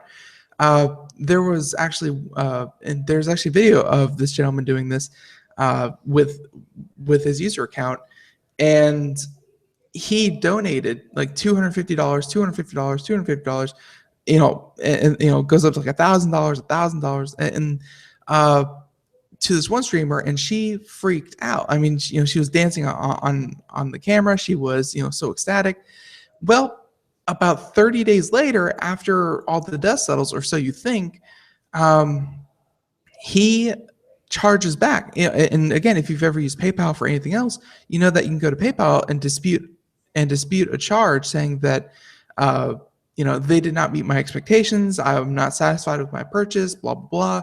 Mhm. And traditionally, they just kind of, you know, rubber stamp, automate these things, and say, okay, here's your money back. And then worst of all, they charge the buyer $20 for the processing fee for refunding the sellers. Or, I'm sorry, they charge the seller $20 for the buyer's, you know, not being satisfied. So not only are they out, you know, however much money that they just refunded, but they also have to pay $20 each and every time that they, you know, that something that they received has been disputed. So it's kind of like a two-hit punch. Well, this kid, he would go on Twitch, donate large sums of money to charity streams, to popular streamers, and all in all, it was about $50,000 across the board. And he tried 30 days later to refund every single one of his purchases. And PayPal took a very firm public stance and said, this kid is going to learn a life lesson right now, because we are refusing to refund his money simply because he wanted to get a reaction out of streamers. So all the money that he donated, and by the way PayPal works is that you can't give away the money unless there's actually money in the account. So he didn't give away some kind of, you know, Enigma $50,000 worth of, you know, worth of credit or anything. He gave away $50,000 that was in his PayPal account. How old is this kid? 18. Oh boy. Wealthy parents. I kid you not. So yeah, and he's done this before. He's been doing this since, you know, for a couple months now, and he never really ran into a problem. So, you know, when it works out every time for him, why wouldn't he continue to do it? And then the CEO of PayPal said, we're sick and tired of this. It's not fair to the streamers. It's not fair to everyone involved for you to get your kicks off of this. And we will not be refunding your money in any way, shape, or form, because they, you know, because it was a donation. They didn't have to purchase anything from you. And now he is out $50,000. Well, Hilarious. I wonder if he's going to learn a lesson, though, because, you know, unless the kid goes out and has to work for the money to appreciate it, you know, if he's got rich parents, I don't know if this is going to make much of a. Well, he does have rich parents, but no matter how rich you are, losing $50,000 because you're being stupid, you know, essentially tying it's like that old tying, you know, a dollar bill to a fishing line and trying to get people to chase it. It's the online equivalent of that. And now he's out $50,000 because he wanted to be snarky and stupid. That's, you know, that's going to teach you a lesson. Yeah. Well, hopefully his parents are aware, but although he's 18, you know, there's really not much, you know, I mean, he's pretty much emancipated. He can do whatever he wants, but I'm sure they'll find some way that. I'm doubting an 18-year-old earned $50,000 of disposable income on his own. So no. I'm sure he's still under the care of his parents, but still that's an expensive lesson to learn simply because you want to flash some cash and be, you know, and film their reaction. Yeah. And again, you know, if you're a Twitch streamer, this is something that you have to deal with all the time, because I know of different services that will actually they'll donate through different channels other than PayPal, and then they'll transfer everything into PayPal at once and then transfer it out of PayPal again. So that way, you know, it's kind of one big bulk charge, and you can't dispute the charge with PayPal, you know, for like an individual donation. And that's to kind of protect the streamer, so that, like, I've heard of cases where people donate, you know, $2 10 times, Yeah. and then they dispute every single one of those, Mhm. and then the streamer has to pay $200 Oh, out of their own pocket just to deal with this. yeah. Well, obviously, PayPal is much more aware of this now, thanks to trolls like this who are pulling this kind of stuff. And But yeah, this doesn't just happen in the arena of Twitch, though. This happens to eBay sellers all the time. This is one thing that makes eBay selling and buying and selling on eBay such a problem, is that people will buy something and they actually give you a 180-day window for you to dispute the charge. So they give you 6 months to say, I'm not satisfied. And then it's everything, every single piece of paper, or every single piece of a burden is placed on the seller, yeah, where he has to prove that they were satisfied, that they used the printer, that they use whatever item yeah. that they purchased, Well, and they they have to fight this long legal battle just because gonna someone said, I'm not happy. Some changes are going to have to be, because I know they're really huge on buyer protection, but evidently sellers need just as much protection as buyers, and so hopefully some protocol. Yes, seller protection has really taken a back seat to buyer protection. Like they really want people to put money in and be comfortable knowing that no matter what, their money is safe. Yeah. But the people who use the service to actually sell products, I mean, there was just a case today. And, and again, I don't have the article in front of me, but a gentleman bought a $400 printer on eBay.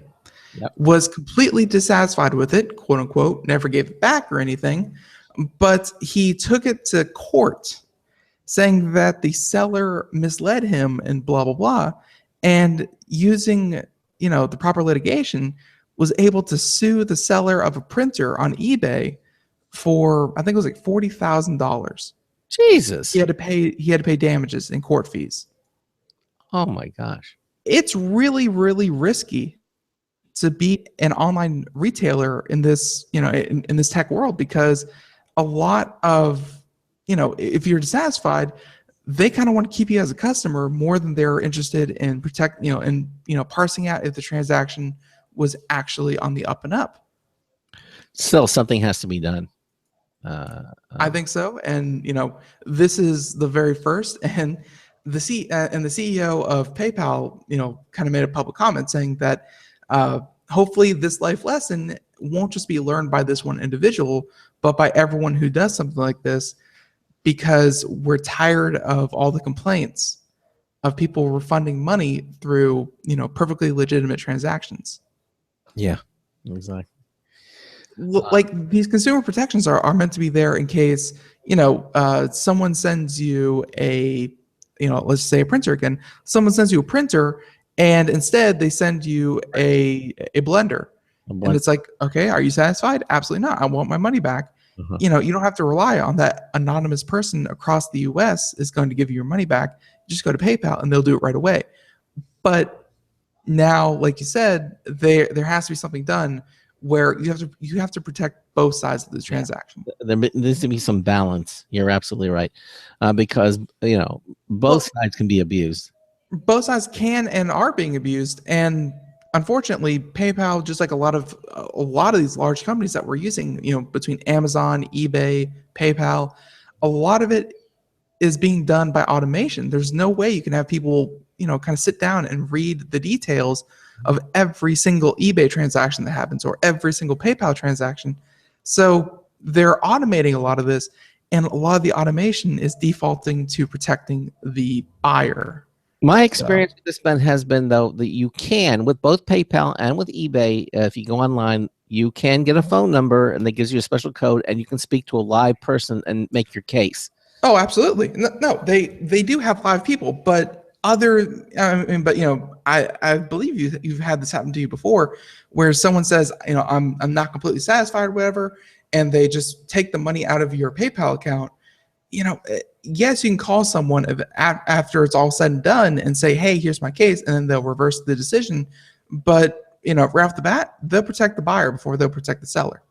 So they're going to have to change that policy to as you say, where it's equal protection for buyers and sellers?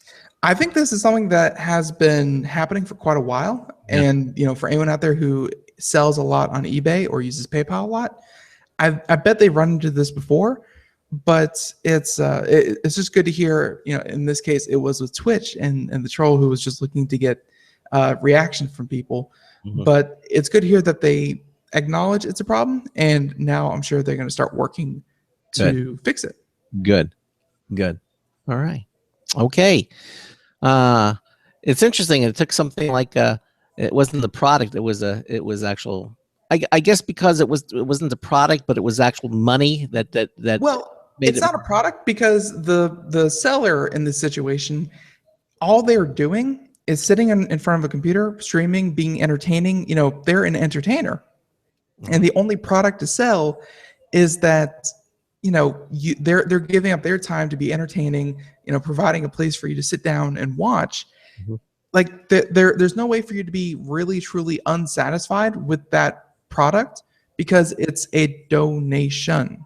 Mhm. Like there's nothing you can expect in return from this. Right. If you enjoy, you donate and you let them continue doing what they're doing. Yeah. This works. This whole case came up because this kid donated $50,000 and then was like, I wasn't satisfied with my purchase. You didn't purchase anything. You Right. donated, and you're just trying to sucker these people. Mhm. So, PayPal took a very hardline stance against that in particular because, there's nothing for him to be unsatisfied about. It was Right. his choice. Right. But And but at the same time, it sort of opened the pathway to other areas where there are things being purchased and sold. I've heard it happen on eBay countless times where people will purchase something from you, and then they'll be using it and they'll be happy with it, and then let's say through normal usage, whatever they're using breaks 179 days later, they still feel that they can contact PayPal and say, I'm not satisfied. It broke 5 months, 29 days later, and PayPal will refund you your money. Yeah. It's happened to sellers before. They're gonna have to either shorten that period of time, or there's something more reasonable. They're gonna have to do something. No, they're working out. I'm just saying that's PayPal is very, very good to its buyers, Right. but they're working on new solutions. Yeah. Okay. Well, good. And obviously, it needs to be done. Right. Okay. Ben and I are doing computer technology news brought to you by Slimware Utilities. This next one, Ben teased, it's from Engadget. Netflix has built a tool to gauge real-world video quality. Basically, it wants to know how good its streaming looks for the human eye. And the story is by John Fingus. He says real-world video quality is kind of tricky to measure. Obviously, a bit rate that looks good for a crowd shot might be terrible for a close-up. And Netflix, however, thinks it has the problem licked. It's actually developed a tool that measures videos based on perceived quality, not just pure numbers. Because a lot of this stuff is subjective, Basically, the technology works by gauging visual information fidelity, detail loss, and the effects of motion. The end result is a test that's much more reflective of real life, regardless of what you're watching.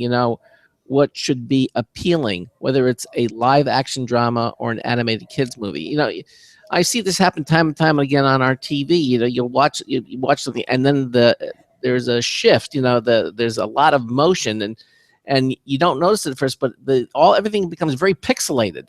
Lots and lots of artifacts. Yeah, lots of artifacts, and certainly a higher refresh rate. I think 120 rather than having 60, we're going to 120 or 240 will help that. It could be anything from bit rate to frames that they shot it in. Just so many things go into it, and that's why it's so hard for live video to be properly sampled. Well, here's something interesting. Netflix created the tool, but evidently it's not keeping the technology for itself. It's releasing the software as open source code to both let other companies test their videos and to help tackle remaining questions like such as how viewing conditions affects the image. This is smart, a smart move, I think, on Netflix, because they're releasing it. They're not making it proprietary in any way. And I think the if anything, Netflix will benefit this, because they're going to get better videos. Quite frankly, is what they're going to get, and that's what Netflix is all about. Getting at, and I think this is a really good thing to do on their part. And I think Netflix is, although you would think they're being magnanimous, I think at the same time there's a lot of self-interest here, because the bottom line is that they're going to get better videos using this technology. And so the article finishes up. It says basically, if this pans out,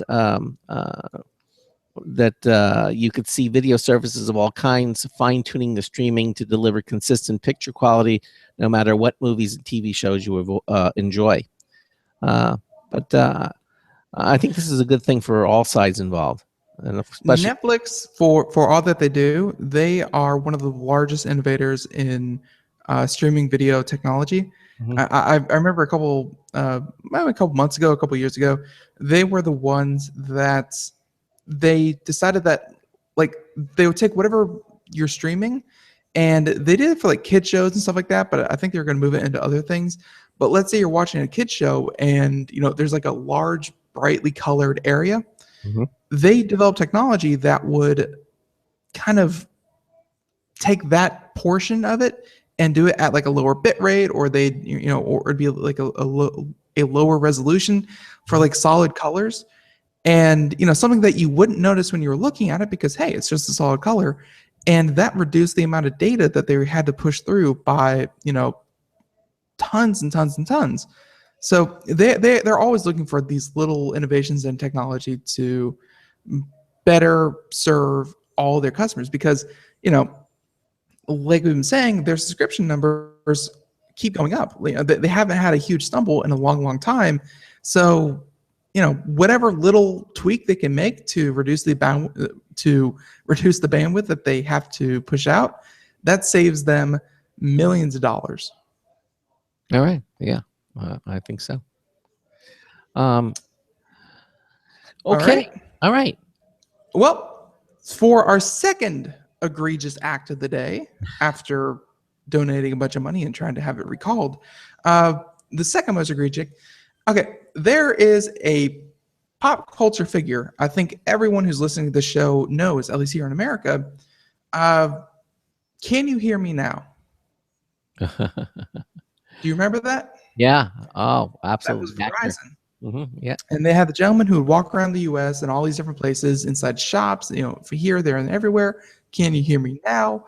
When call quality really mattered.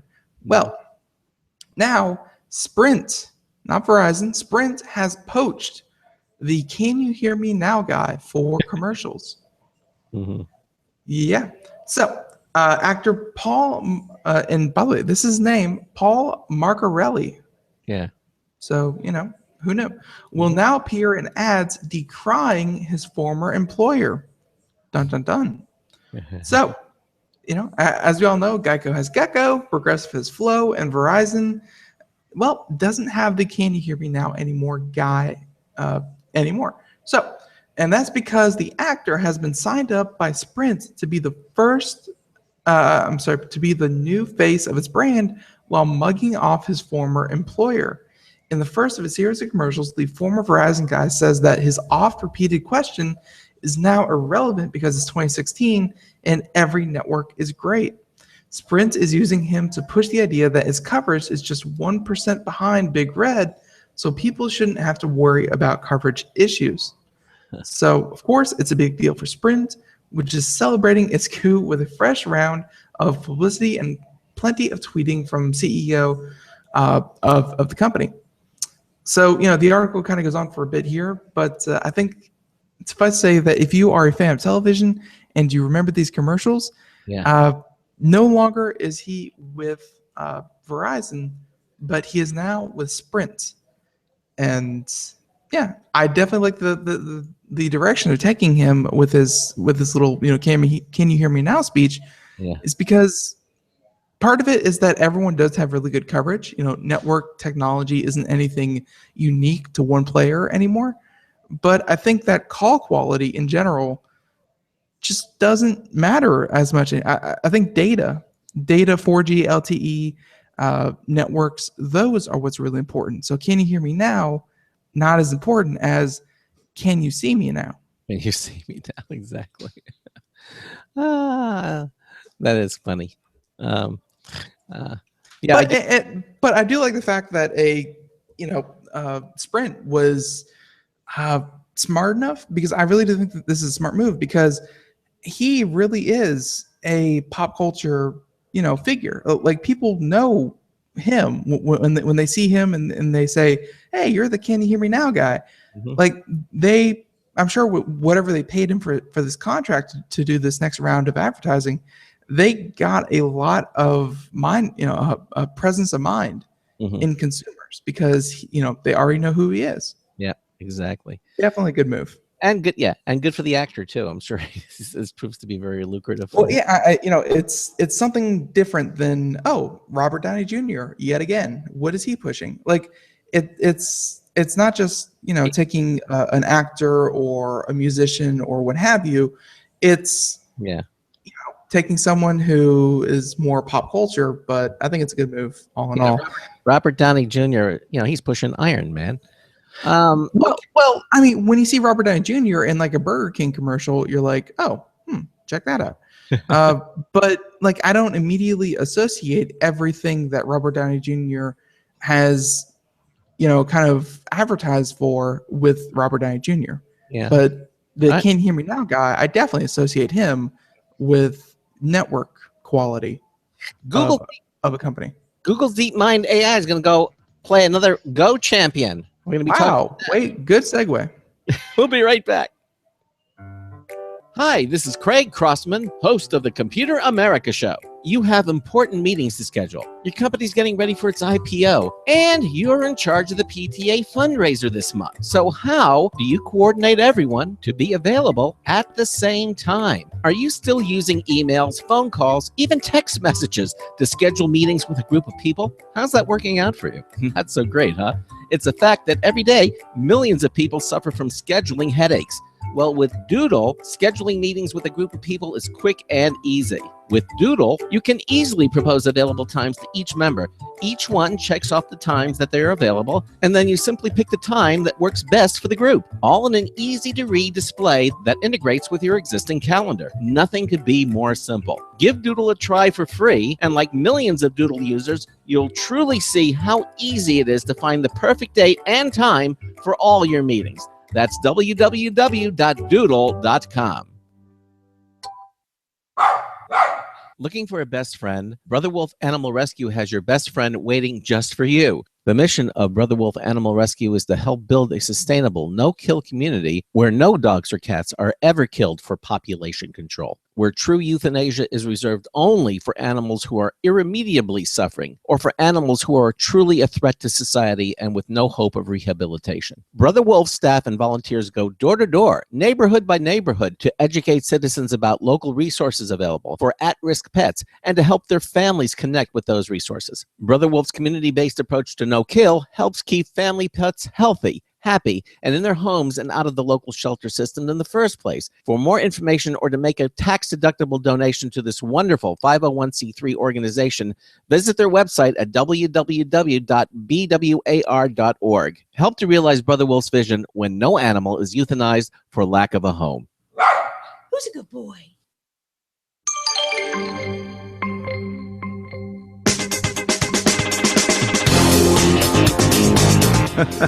Yeah, at my age, if I'm paying for a stripper, it's the strip paint. Hi, I'm Marty Winston with a News Tips Bulletin Review for Computer America. This time, the Klein Tools Magnetic Wire Pulling System. There seems to always come a time when we have to run an Ethernet cable or a phone cable or a coax cable down the inside of a wall to some connecting point below. Yeah. The magnetic wire pulling system from Klein Tools stores in a plastic cylinder about the size of a frozen juice concentrate can. Inside, almost 20 feet of nylon cord on a spool with an impressively strong magnet at one end and a cable holding loop at the other, plus a second magnet with a finger grip. The magnets grab each other through the wall so you can control the path to the opening, then pulling the cord pulls the wiring through. Bottom line, the Klein Tools magnetic wire pulling system makes working inside a wall a ball. Cool. Marty Winston, News Tips Bulletin for Computer America. Welcome back to the Computer America Show. It is 33 minutes past the hour as we are here doing computer technology news brought to you by Slimmer Utilities.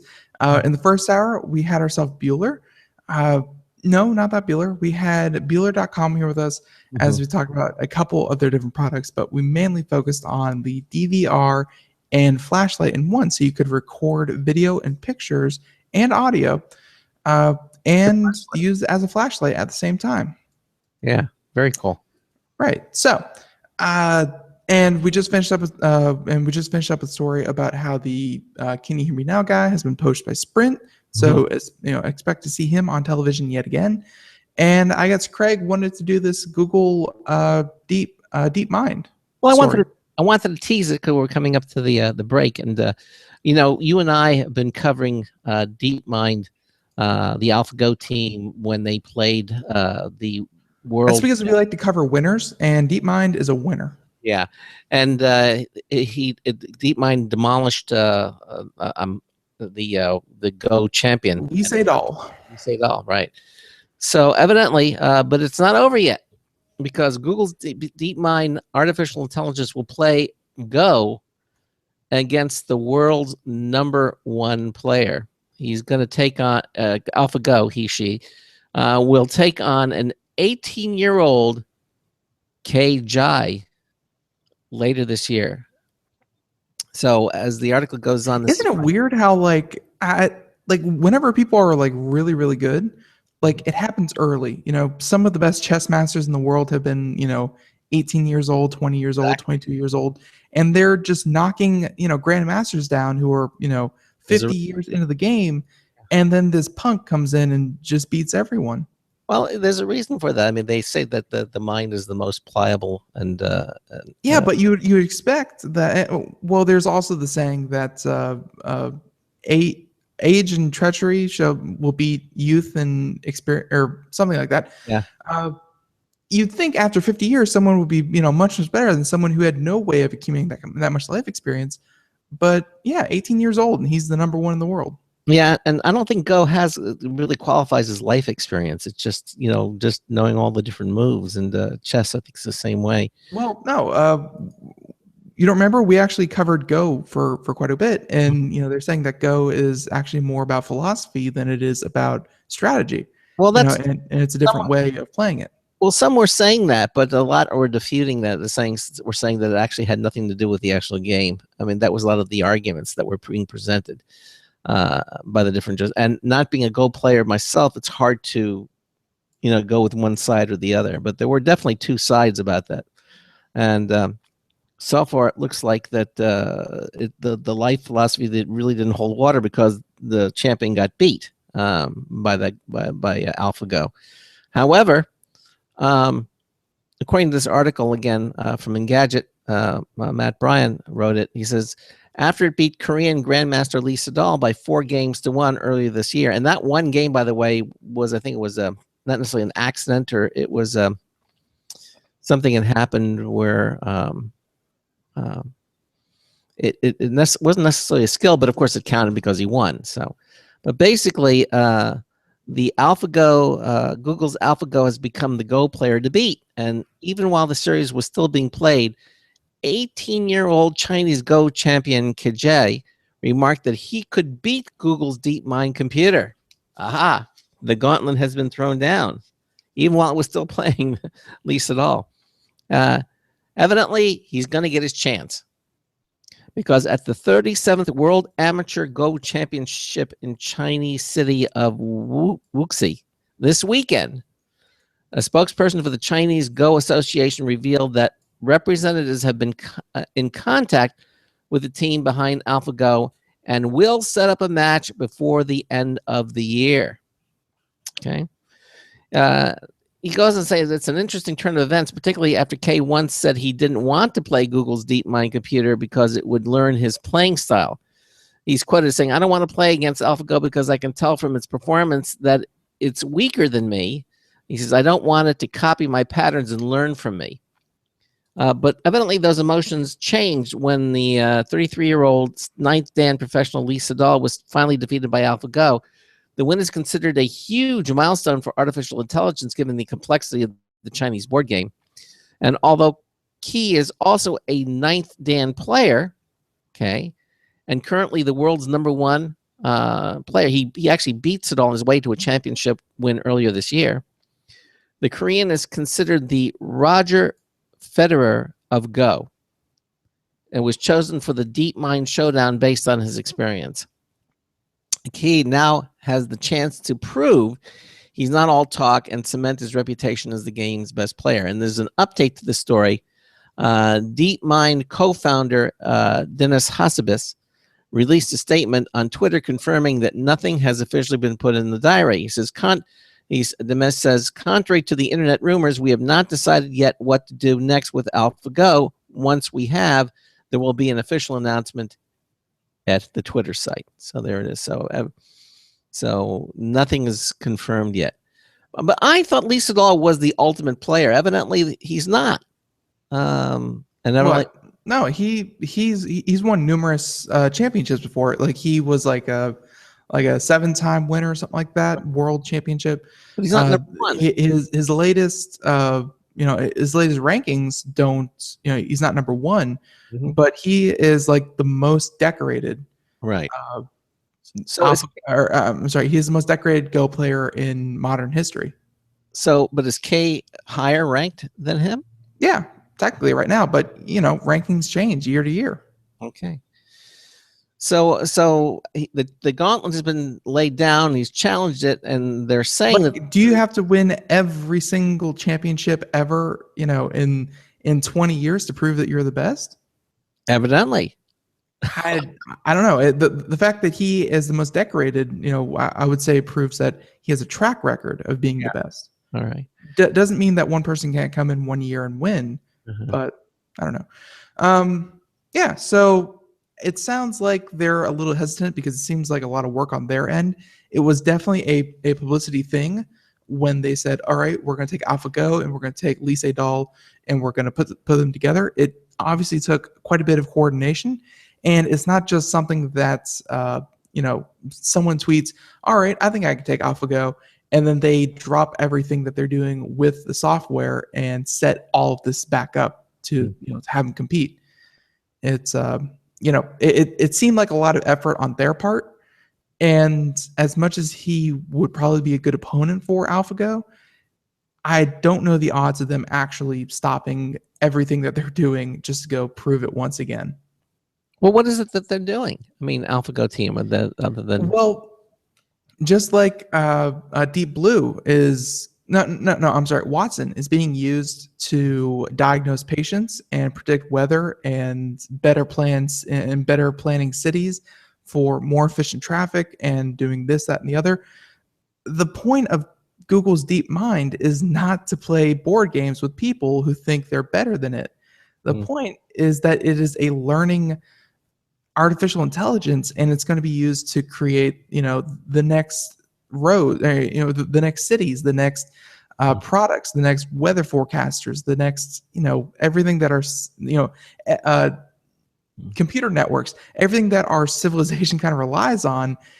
That's what Deep Mind is eventually going to be doing, not just playing board games. Okay. Again, it was a publicity stunt, not a proof that Go's dead because we created a computer that could beat it. Okay. So there's that. All right. I really want to get to this because I really want to go out there and get a pair, and I kind of want to see what this is all about. So this is an article from CNET, and it is a review article. So, obviously this is going to be based heavily on the author, Mr. David Carnoy, and his feelings on this. But, this was the best review I could find online. It was very, very impartial. And, Bose Quiet Comfort 35, finally an active noise-canceling wireless headphone from Bose. So, this is the Bose product a lot of people have been waiting for, which is, again, the Quiet Comfort 35. An active noise canceling headphone that's also wireless. Mm-hmm. So, no slouch at $350. It costs more than a wired Comfort 250, but it's only about a $50 price bump. Mm-hmm. So, which puts this around the Beats competing studio wireless cost, although that headphone has been discounted for a number of months. So, like the similar looking QC25, this is a lightweight, very comfortable headphone, and you get the same quality of noise reduction as the QC25, which is again the wired version. So, with microphones inside and outside the ear cups, Bose says that the QC35 senses, measures, and sends unwanted sounds to 2 proprietary digital electronic chips, one for each ear, that respond with a precise, equal, and opposite signal in less than a fraction of a millisecond. Yeah. The headphones also equipped with a new digital equalizer system that balances the sound whether you're listening at lower or higher volumes. Battery life is about 20 hours, and there's an integrated remote on the right ear cup with buttons for adjusting everything from volume, playback, and answering or ending phone calls.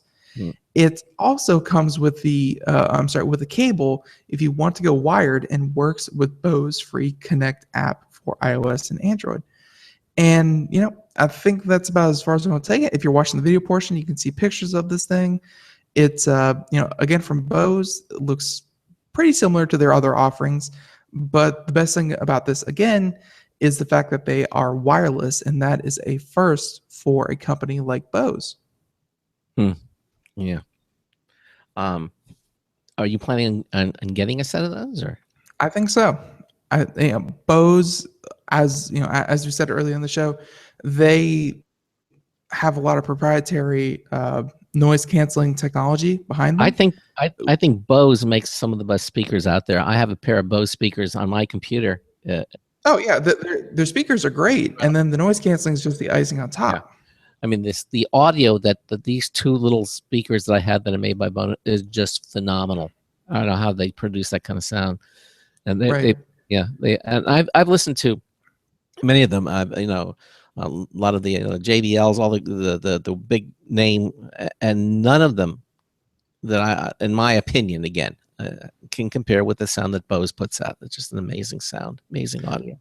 Right. Well, a lot of companies go out there and they license or, kind of buy up other companies that work on audio, that work on audio quality, whereas Bose does all of this on their own. So, yeah, they do a lot of the research and development on their own. And I especially like how they are using these headphones with, the lower and higher volume, because sometimes when you have noise canceling headphones and you turn down the volume, then you hear everything, because if it's not loud enough, then the signal it's outputting isn't enough to kind of cancel out everything. This one gave me the impression that even at low volumes, it's going to cancel it out equally as effectively, even at lower volumes. So you're just going to hear a lower song without hearing other stuff coming in at the same time. It is. It's going to cancel out all the extraneous noise that you would normally hear. You're not going to hear that. Normally, you depend on isolating headphones like these to block out the sound, but a lot of it comes through. This takes it to the next level, and it uses a form of destructive interference to cancel out extraneous noise, and it does it on an ear by ear basis, and it does it so fast that it's imperceptible by the human ear. I mean, that it just cancels out the extraneous noise, and you will definitely get a better audio experience with something like this. There's no question about it. And the fact they made it wireless makes it good. I like the fact, though, even though it's wireless, you can still hook it to a wired if you want to. I mean, you got because 20 hours is a lot, but if you use this for everyday kind of deal, you don't want to have to worry about every day charging it and unplugging it. And that's nice. You can hook up so you can hook it up and use it wired, but then when you need the batteries, you got it, which makes it a really, really nice headset. Yeah, I'm really interested in getting a pair of these, so I'll keep everyone posted if I get my hands on some. Yep, absolutely. Okay, this next story is from Inquisitor. And the headline says, Windows Update. Microsoft is using malware tactics to force Windows 10 on users. Yeah, and this is a story that I saw a couple iterations of. I chose this one just because, I picked one.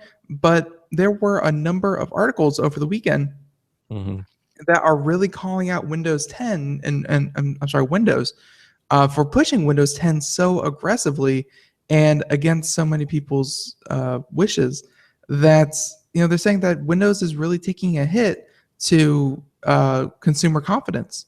Yeah. Microsoft really, really, really wants you to update to Windows 10 badly. They want to do it. And we actually experienced that happen here at the Crossman household. My wife's computer, basically, when the next morning had installed Windows 10 on her laptop, which she freaked out. And actually, it would have been a bad thing, but she didn't want it on there. And fortunately, they did.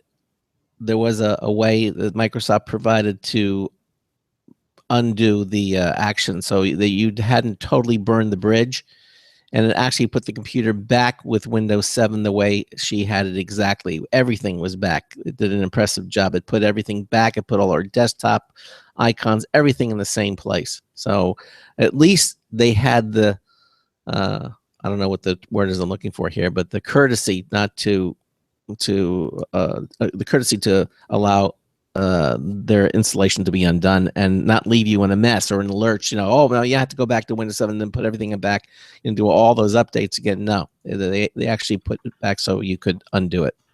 However, the article here from Inquisitors goes on to say that that Microsoft's been using Windows Update in a main malware-like fashion in an attempt to force users to upgrade to Windows 10. Microsoft has added its Windows 10 upgrade as a recommended update to the automatic updating services of the operating system. See, since it's recommended, it's going to do it whether you realize it or not. And you come back the next morning and there's your Windows 10 looking at you. Really, and I think that's where the first step in the malware-like, kind of claim comes from, is that I think most people out there, when they see a recommended update, then they're just going to hit yes without really reading exactly what the update is. Because if it's recommended, it's probably security or whatnot. Sure. They didn't put it under optional; it's under recommended.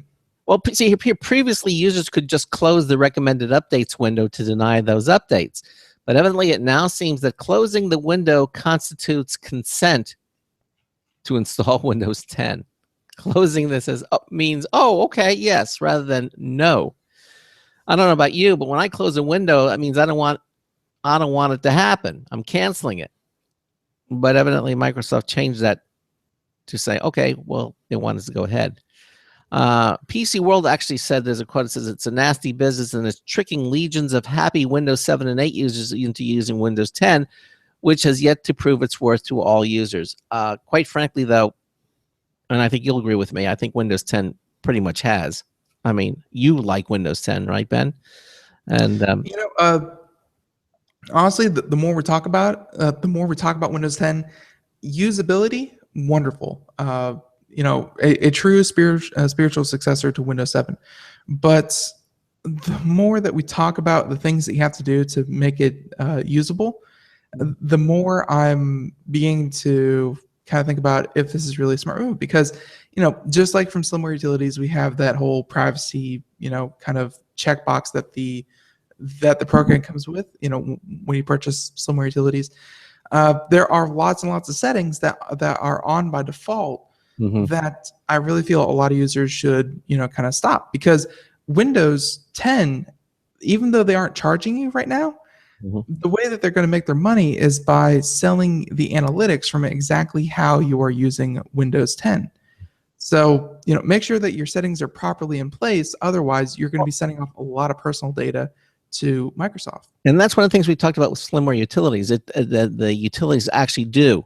They like the privacy issues, that they configure it properly rather than what Microsoft thinks that you want to have. So, and I feel like if Windows is going about the tactic of getting people to surreptitiously install Windows 10, those are the same kind of people that are not going to know how to properly configure the settings of Windows 10 so that they aren't sending off diagnostics of every little thing that they do on their computer. Right. Microsoft, according to this article, has resorted to malware-like tactics in an apparent attempt to trick users into upgrading Users who are happy with Windows 7 and 8 are becoming so frustrated with the company's strategy that they are opting to turn off automatic updates, although to avoid being forced to upgrade to an operating system that they do not want, altogether turning it off. So the senior editor for PC World claims over the past week, he said, I've received more contact from readers about this issue than I have about everything else I've written over the rest of my career combined. Holy mackerel. But beyond merely burning bridges with consumers, these forced non-consensual upgrades could have more insidious consequences. And what he's referring to are to the risks that users will be exposing themselves to by turning off the auto-updating features of Windows. See, auto-updating was created so that Microsoft engineers could issue security patches immediately to keep users safe from hackers who could use holes or exploits in the operating system to compromise it. But by turning automatic updating off, those patches have to be downloaded and installed manually, which a lot of users are going to forget or simply not go to the trouble of doing it, okay? Which makes sense. So those who do go through the manual process are still not likely to get the patches as soon as they're released unless they are extremely diligent in checking for them, okay? Now, Microsoft certainly did not intend to put computers at risk with their actions. In fact, the Microsoft spokesperson made a statement reported saying, for those who have chosen to receive automatic updates through a Windows Update, we help customers prepare their devices for Windows 10 by downloading the files necessary for future installation. The result is a better upgrade experience and ensures the customer's device has the latest software. But unfortunately, this does not consider customer needs, wants, and restrictions. How to Geek reports that individual systems vary and several factors have to be taken into consideration before a user decides to download such files. Okay. So, bottom line, like I know I ran into this personally with my old hard drive. Was that I have two hard drives. I have a small SSD and a larger, traditional hard drive. Mm-hmm. And my SSD, I was stupid and I put a couple programs on there. I only kept a fluid amount of anywhere between 500 megabytes to about 6 if I needed gigs on the smaller SSD because it had, a couple programs and my operating system, and everything else was on the 1 terabyte hard drive. Right. Well, Microsoft decided to download this, and I only had about 300 megabytes on my hard drive, and then tried to download 3 gigabytes. Of space, and it messed everything up there for a while because nothing could be saved, and there was very, very little workaround on that, on my C drive. Yeah, which was really it was a headache, and I can imagine that the amount of people that run Microsoft software, there's probably a few different use cases that people were running into problems. I think that was atypical of the average. I realized when you got that drive that was considered to be a large solid-state drive, but as you know today, solid-state drives are many, many times more. Saying, there's a billion Windows PCs out there. How even if it's just a 0.1% of people out there, that's still 10 million people. Yeah, well, that's the nature of this article. They're saying, that Microsoft, but Microsoft really, really wants you to run Microsoft Windows 10. They really want you to do it for obvious reasons. I mean, so much so that they're giving it away for free, and of course that deadline is coming up too. So you'll have to actually purchase it. Anyway, the article finishes that Microsoft is no doubt aware of how customers feel. Aside from the mainstream media coverage of the issue, which has all been of a negative nature, its Twitter account has been blowing up with mentions by people frustrating tweets, and they give you a whole bunch of them here. But the bottom line is that it's too early to tell if the Windows Update fiasco is going to impact Microsoft financially. And since Microsoft has not made an official statement regarding the issue, it's unclear whether they will continue to use Windows Update to strong-arm customers into a product that they do not wish to use, and that makes some devices incompatible with their computers. Remaining silent and doing nothing does not seem appropriate or likely with all of the negative press it's received. So basically, you can expect to be hearing from Microsoft on this very issue real soon. So there you go. Windows, but I think at the end of the day, Microsoft is definitely losing a lot of a lot of goodwill that they had at the beginning of this, where they're giving out for free, yay, they're earning the people's trust, and then they're also surreptitiously installing it without their consent. That takes away, or I'm sorry, that defeats the purpose of being doing a good thing, and then immediately following it up with that's not such a good thing. That's very true.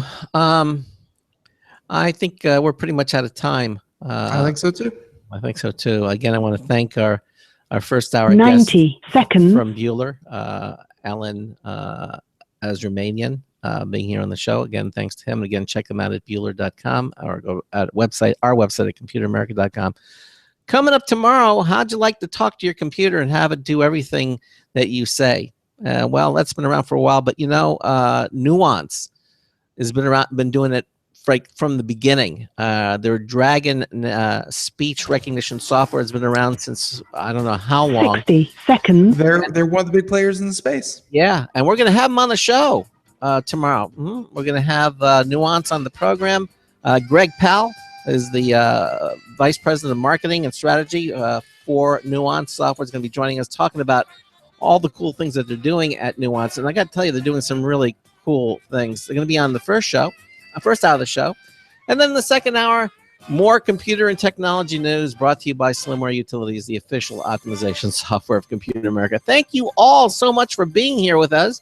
And Ben and I will see you here tomorrow, same time, same place, same station. So until tomorrow afternoon, this is Craig Crossman, hoping that your hard disk never becomes floppy. We'll see you tomorrow. Have a good one, everyone. 10 seconds. Bye-bye.